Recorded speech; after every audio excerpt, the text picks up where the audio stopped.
done a live feed in a while. I just was realizing it. I looking at it, hadn't done a live feed in a little while, and I'm sharpening a knife for a customer. So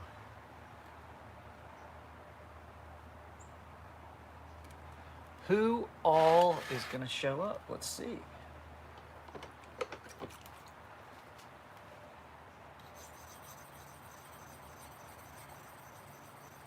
I don't know if anybody's gonna show up. It's been weird. So I'm getting a thumbs up, which tells me that somebody might be here, but I'm not getting an indicator that anybody's here. YouTube's live feeds have been weird. Mr. Morgan, how are you? Well, I wanted to do this because that video looks like it's doing pretty well. There was like 44 views. So what I wanted to talk about in this quick live feed, because I usually get pretty good interaction on this, I was talking with people from YouTube, other YouTubers, much bigger channels. I have got to impress upon you guys, and this is about the best way to do it, how important it is for us to get likes on these videos. So not just, I mean, viewing them is great, making comments is great. What really pushes us up that algorithmic ladder is the likes.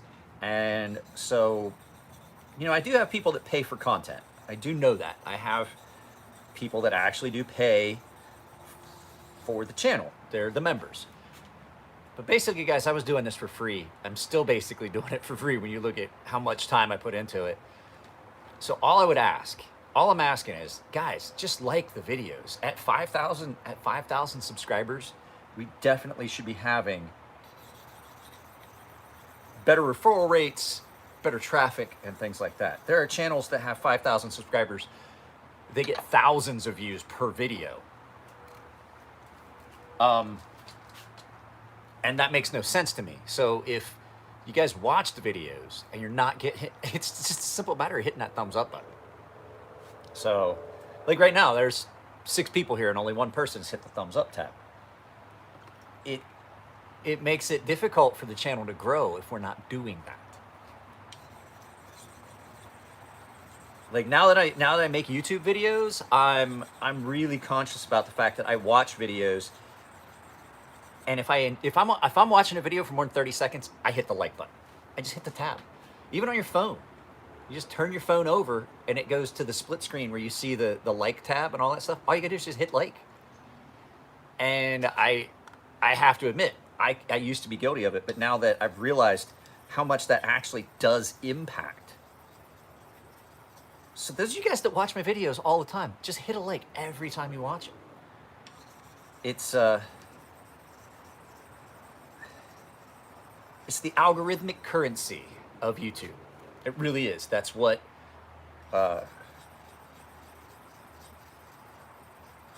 differentiates channels. And people are like, oh, well, it's because you're an outdoor channel and this and that, and they've been squelching them. Well, I would say maybe, but Nick Shabazz has generated a lot of content. He's not being squelched, and he has grown by 33,000 subscribers so far this year. So that, and if you like the videos, share them. That's another one that actually really helps a lot. I skipped a stone before I skipped to a 1,000 grit before I mean, yeah, I know there's a lot of you guys that do, but like I was saying, like right now there's 6 people here. And I do know that there's a lot of people at work and stuff, but there's a lot of times that I'll go through these videos and they've got, guys, I have a couple videos that have got well over 30 or 40,000 views, and they've only got like 300 or 400 likes. Like if you don't like the video, give it a thumbs down. That doesn't hurt me in any way. But just make a comment as to what was wrong with it. What am I sharpening? I am sharpening a customer's matching set of left and right Ferrum Forge scepters. Well, they're not exactly matching. One is a different finish. Hang on a second, I'll show it to you. But one of them had a chip in it and the other one was not super, super sharp. So they pretty much are done with the stucco here in my yard. They've got it all torn out. They have to come back and finish painting, but that's about it. But it's a Ferrum Forge scepter. This is the lefty and the righty is here. So he actually owns two of them, left and right, so you can carry them both at the same time. Different finishes, different pocket clips, but one is left, one is right. So, and I shifted back away from those diamond stones that I had been using, guys. I've been having problems with them. The diamond matrix stones. And it's only a couple of them, and they're the high grit ones. So I'm bridging that gap with a couple other stones that I have. And I know a lot of people are like, well, you can't sharpen 20 CV on that. I'm telling you, I can. 20 CV's carbides are only rated at 9 on the Mohs scale, or 8 on the Mohs scale. Aluminum oxide is rated at 9 on the Mohs scale. The only thing harder is diamond, because aluminum oxide is what sapphires are made of, is the main component. The only thing that is harder than a sapphire or ruby, which are basically both, sapphire and rubies are both made from aluminum oxide. You can make them commercially from aluminum oxide, and the only thing that dictates the color is the impurities are in it. So when you are looking at that, the only thing harder than a ruby or a sapphire is a diamond. So all these people who keep telling me, like, I will admit there are some carbides, titanium carbides, I believe, are hard enough. They're on par with the aluminum oxide I'm using. But the fact is, if you've got something that's harder than the carbides that are in this steel, which this is, then you're still cutting. And people are like, oh, you'll get carbide tear out. I don't believe it. I did use fixtured systems a couple times, thought it would help. These stones actually came off a fixtured system. That's how I found out I liked them. So I've had so many people tell me, I've looked into the science of it, I've looked into it. The carbides that are in 99% of the steels that I'm ever going to sharpen, I don't necessarily have to have a diamond or CBN.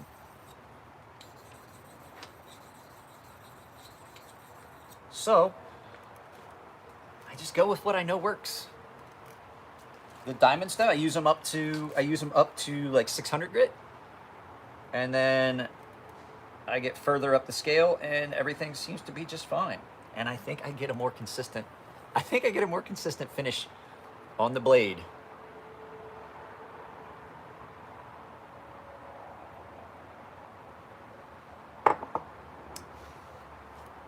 So before any of you guys decide that you're gonna jump in and tell me I'm using the wrong stones, I'm just not gonna listen. It's fine. You can have your opinion, but I don't necessarily have to agree to it. I don't, right? I do too. It's a gift. It's a gift from a buddy of mine. So, oh, I skipped a stone again. I need to keep these getting wet in between there. So, I mean, at this point, I've sharpened enough knives. If I didn't think it was working, or if I didn't think it was correct, I wouldn't do it.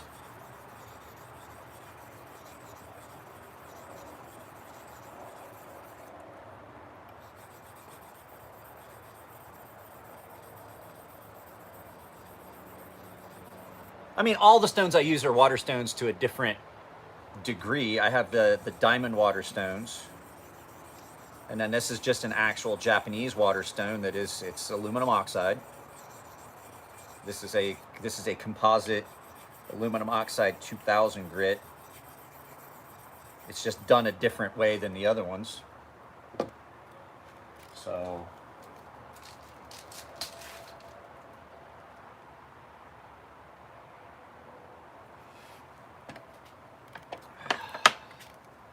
but yeah, I heard a couple of you guys saying that we hadn't done a live sharpening in a while, and I was like, you know what, I'll just combine two things. We'll talk about the interactions on the channel, because that's what sets, I'm telling you right now, I've been looking at it and I've been talking to people, and I've been doing my own investigation. I'm a General Strop and Compound. I use diamond strop compound on balsa wood. That's about the best I found. But like I was saying, so I've talked to other people about it, and the difference between my channel and why my channel is not getting as much traffic and things like that with 5,000 subscribers, it's the interactions. I just I just for some reason have followers and viewers that just don't hit the like button. I don't know what it is. So I'm asking you guys all as a favor to make the channel, because the point of what I'm trying to get at is, at this point this month I'm giving away $1,000 worth of stuff, over 1,000 if you count the stonefish that I'm giving away to the paying members.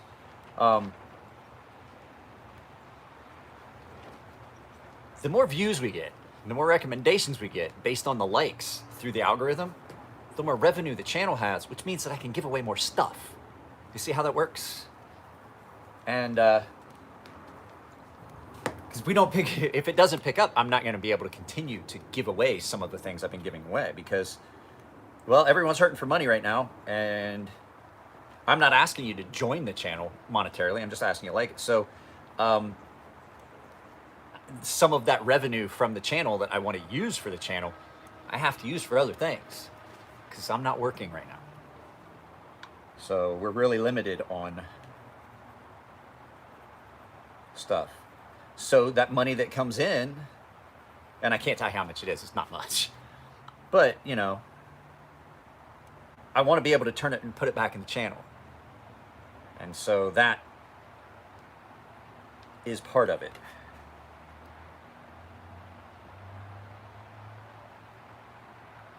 So all I'm doing, I know that it's sharp. I know I've got the, I just want to see if I've removed all of the scratch pattern. I am going to try to, possibly today, maybe next week, film the, I have a knife that needs a, it's horribly badly misground. And I am going to do a tutorial for you guys that are paying members that is going to be basically a tutorial on how to reprofile a blade if needed. So, am I missing any? Geez, we only got 9 people here. Usually we have more than that. But it is, I do know it is, where's my comments? Live chat. Let's bring that up. What are you saying? What do you recommend for compounds? Like looking for 5,000, 6,000 grit stone. You're gonna have a hard time finding them. You're probably gonna wind up having to go with either the Naniwa or the Choceras to get up into the 5. And because I mean, even those diamond matrix stones I use, they only go to 4,000 grit. So to get to 10,000, I'm using several other stones. Is that the? I like sharpening outside for the light. I have actually, on top of the fact that it's bright, I have a light above me. I have a 2-rod LED drop light, like a shop light, above me. It gives me, so like in the sun, out of the sun, it gives me light under the shade. With the white canopy, which is now ripped, that I'm gonna have to get another top for, this white one, it doesn't cast near the shadow that the other one did, but still. So I'm gonna have to order another. The next one will not be white. So this one's been, I've had this is like a $26 top for this canopy. This one has held up fairly well, even with wind and stuff like that. It was like 26, 27 bucks. I am gonna probably today, knowing that I got a hole in it now, order a new one. So that's definitely coming out of the next YouTube revenue installment.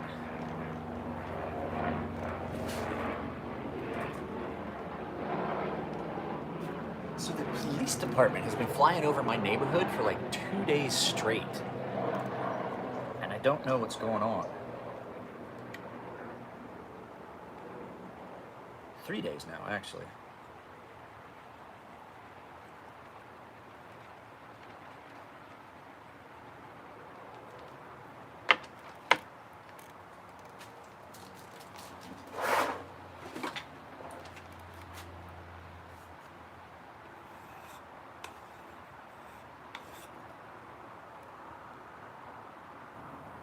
does that feel so rough?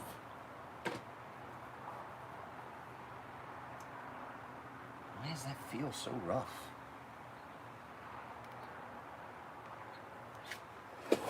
Sorry guys, I'm trying to figure something out. I gotta go back down and grit. This one is got a spot at the tip that just keeps giving me trouble, and I don't know what it is. This is the second time I've had to go down and grit, because when I get up to higher grit, there's just a spot that just doesn't feel like it wants to apex, and it's just one little spot. So we're gonna give it this shot here, and then we will talk to the customer and see if maybe he does not want to, because I've gotta have to charge extra if I keep going. This is the second time. I'm only going down to 1,000 grit on this one. Last time I found it at about 8,000 grit and went back down to 600, which is about when I started this live feed. Yeah, there's something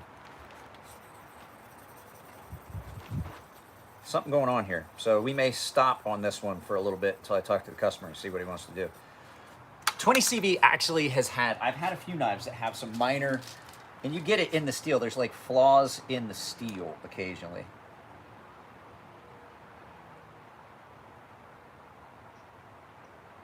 So we'll just keep going on this 1,000 grit for a little bit and see if I can smooth that area back out and get it consistent with the rest of it. I had a piece that had like a section that acted like it had like some canister material in it. So I mean, it happens even in good handmade knives like this.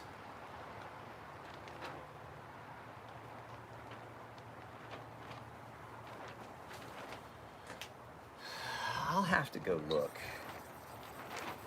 I only ever order stones from Edge Pro Direct. I do not order through subsidiaries, because there's a lot of times that you'll get something that they say is an Edge Pro stone, and I've seen a couple people have it happen to them. Like, oh, I ordered these stones, and then they get some other stone. Like, basically the only authorized dealer and vendor for Edge Pro stones is Edge Pro Actual. If that makes any sense. That's why I go directly to them. I don't always necessarily trust a secondary vendor, if you know what I mean. So this is gonna be quick, this is gonna be short. I just wanted to, you know, piggyback. I just did the video about the Demko. Well, I did the video the other day, and I just put that video up. Really, really liked the Demko. Had it in my pocket until like 15 minutes ago. I had a couple people saying it's definitely knife of the year. I don't think it would be knife of the year for me. It's don't get me wrong, it's probably one of the best knives I've had come in a long time. But when I look at knife of the year, I'm looking at a whole bunch of stuff that goes along with just, is it cool factor, you know. It's probably one of the best built knives I've seen this year. But there's other factors that I take into consideration. When I'm thinking of like, what is the best knife I've had so far this year?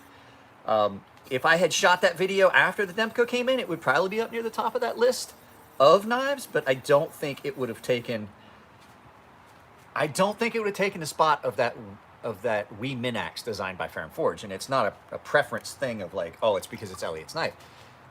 It's because I can do more with that Minax than I can with the Demko 8020.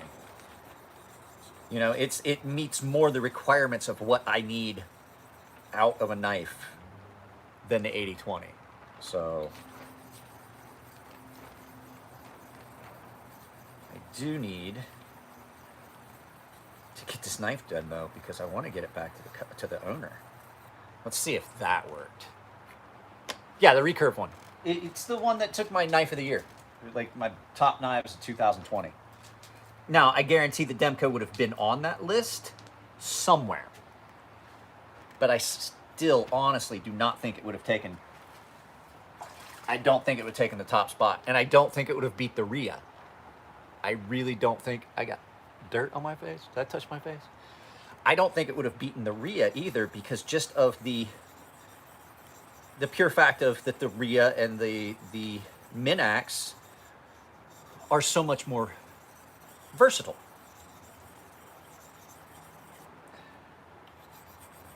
I think if the Rhea had had a I would imagine the Rhea may have beat the Minax if I had carried it longer than I had.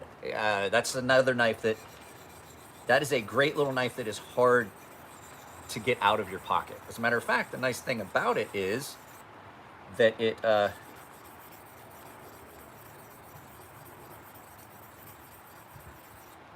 is that size, and I can carry it in conjunction with other things. Well, I know a guy that could probably sharpen it for you.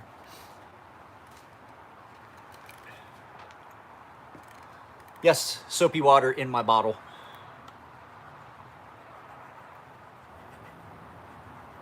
So I'm all the way up to 8,000 now. So we went from 1,000 all the way to 8,000 that quick. Hopefully that little area on it, it looks as though I may have corrected it, but this is about where it started rearing its ugly head the last time. So, like I was saying earlier, guys, I'm just going to keep reiterating. If you are watching it and you have not liked the video, I would really appreciate it. That's the thing about, that was the main purpose of this video, was a good way to get us all together and talk about that. It's definitely one of the things that's hindering the channel. It's not that it is being squelched somewhat. Now, I think they would crack and ship. I don't think that I would get what I want out of it. And the fact is, I can do the same movement with this that I do with the small stones. It just doesn't weigh as much. It just doesn't tire me out. But this stone is just fine. I have to use this stone anyway a lot because this is my bridge from the small stones to the higher grit, because they just don't come in the grits that I use very often. And why they do, but they're expensive, and I'm not buying any more stones anytime soon until these wear out. So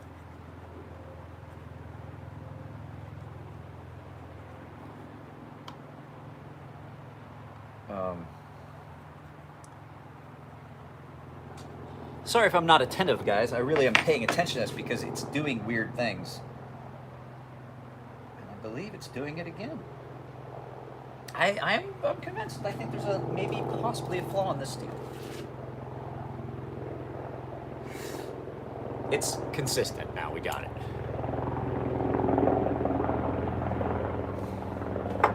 Guys, I'll tell you something I found out. I was notified.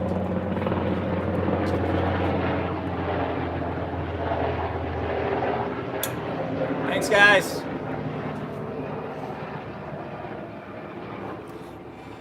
I was notified by YouTube. My old videos will not be demonetized, but they have changed some things. You are no longer allowed to drink on camera at all, which is a good thing because, shit, guys, I haven't had any beer here at the house, probably.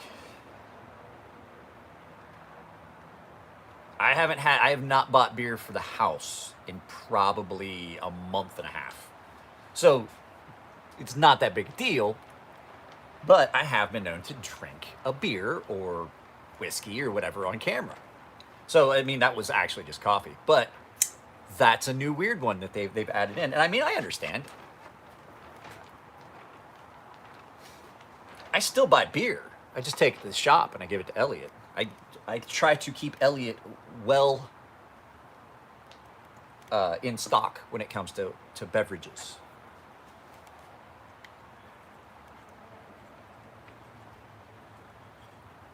I went on a, guys, come on, everybody's like, oh, makes you alcoholic. Some people are like, makes you alcoholic. Guys that know me, they're like, I don't think he is, because there's been a couple times I quit drinking for well over a year. I quit drinking for about a year and a half. My cousin called me and said he was coming, and he says, yeah, we'll go out drinking. I was like, well, I'll go out with you, but I quit drinking. He goes, oh, did you go to AA? I was like, what do you mean? He goes, no, did you go to AA or some program? He's like, man, I mean, if you had to, it's cool. And I was like, no, I just quit drinking. And he's like, brother, no one drinks the way you used to and just quits. And I was like, I did. He would tell people he remembers a story about me drinking a bottle. I don't think I drank 2 bottles of rum. But he tells a story about me drinking 2 bottles of rum and walking back to our apartment. Now, I do know that I used to drink that much. but I don't think I ever drank 2 bottles of rum. I don't think that's humanly possible. Well, no, that's not true. I've drank an entire bottle of Jameson's and then done a live feed here. Like after. I was a little drunk. Yeah, I think we're finally through it. I think there was just a spot in that steel. I think there was. I had to go back over that same spot a few times. I think there may have just been a spot in that steel. Now, I will tell you, I still do use chromium oxide on leather to knock the initial burr off before I do strop it. That's just so I can make sure that when I test it. Beer gets me much drunker. Yes, this is true. This is a true statement. I do get much drunker on beer than I do on whiskey. I have an odd liver function enzyme. It's the same reason that marijuana edibles don't affect me the same way. I metabolize alcohol. They found this out when I had surgery. I metabolize alcohol much faster than is normal. And the doctor figures probably almost twice as fast. But beer has got a lot of proteins and stuff in it because of the yeast and the wheat and all that. So there's a lot of weird proteins in it that the alcohol processes through with, which slows down and it stays in my system longer.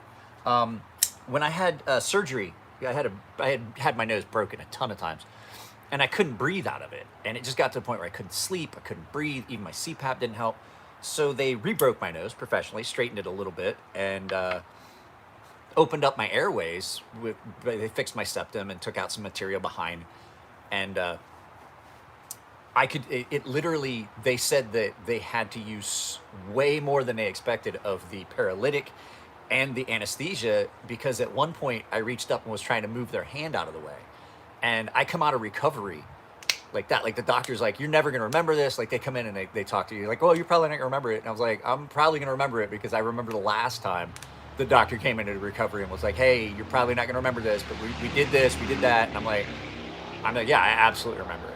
And so he was saying that he had to use, I think at the time I weighed like 215, 220 pounds, a couple, like maybe 10 pounds less, 20 pounds less than I weigh now. And he was like, dude, we had to use so much, it would have been like the equivalent of you weighing like 350, 400 pounds. And he's like, that's when he was like, you can drink a lot, can't you? I was like, yeah. He's like, yeah, you metabolize stuff really, really fast. But then there are some things that really just hit me so hard, like Benadryl. Like if I take Benadryl for allergies, or NyQuil, any of the diphenhydramine, diphenhydronate, along those lines, I'm knocked out for the entire next day. I take one dose of NyQuil, I will sleep the entire next day. So, just weird body chemistry things.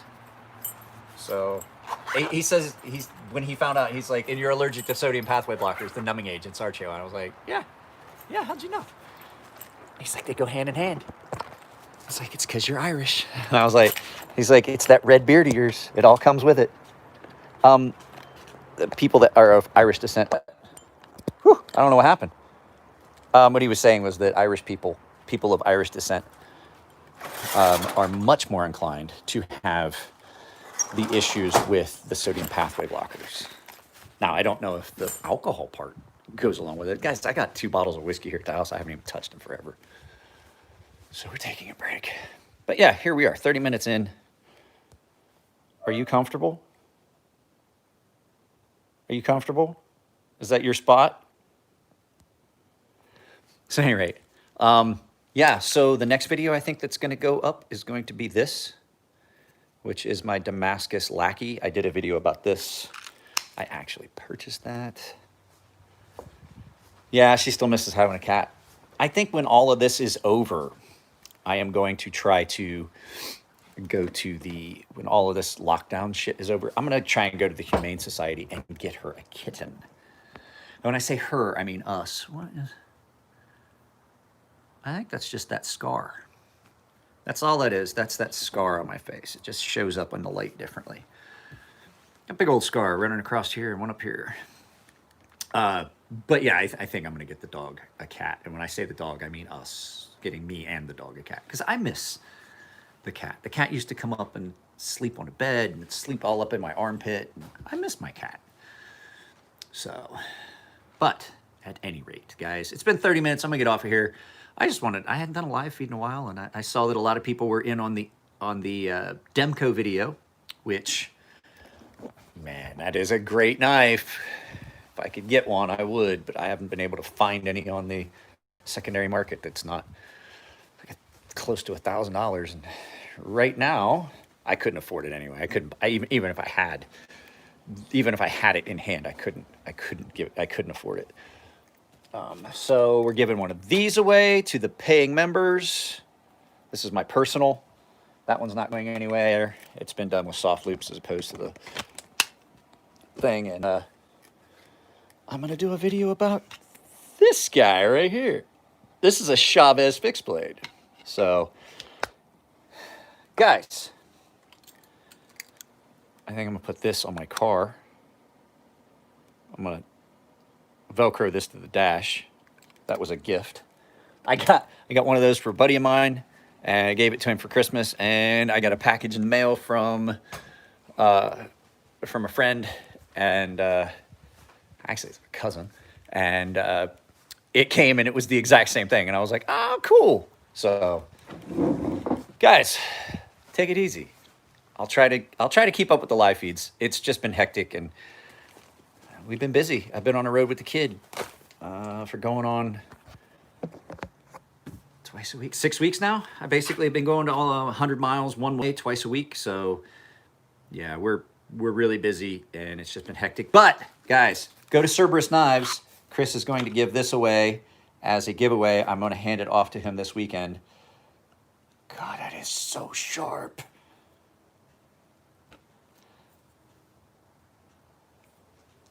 A modified sea snake. I did the pattern on that. So you guys know I do the refinishing. If you guys do need refinishing, this is still an option. Sharpening, refinishing.